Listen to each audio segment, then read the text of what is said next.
kupeana vitabu vya umiliki rasmi vya bodaboda iliyoandaliwa na kampuni ya Watu Credit Limited, mwenyekiti wa wahudumu bodaboda mjini humo, John Randunzai, amesema kuwa kupitia kwa vifaa hivyo wizi wa pikipiki kwa 80%. Kampuni hiyo ya Watu Credit kwa ushirikiano na mamlaka ya kitaifa ya uchukuzi wa usalama barabarani NTSA inaendeleza hamasa za kiusalama kwa wahudumu wa bodaboda mashinani kupitia mpango wa utoaji huduma mbalimbali kwao.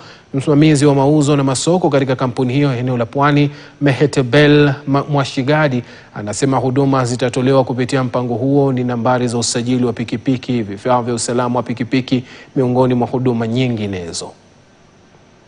Ujio wa pikipiki za mikopo uliweza kulikabili swala hilo pakubwa.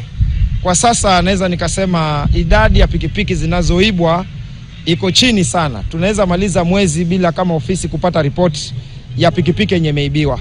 Lakini kama kunaweza kuja mfumo wa kumwezesha mwanabodaboda hata baada ya kumaliza mkopo aweze kumiliki truck, yale matatizo ama zile cases chache ambazo tuko nazo za wizi huenda tukazimaliza kabisa. Tumeweza kushirikiana na washikadau wa bodaboda wenyewe. Katika sekta ya bodaboda tumeweza kuform committee ya security ambapo wao wanahusiana na mambo ya kuangalia hizi bike mashinani. So kwa mfano ikipotea, tuko mpaka na WhatsApp group.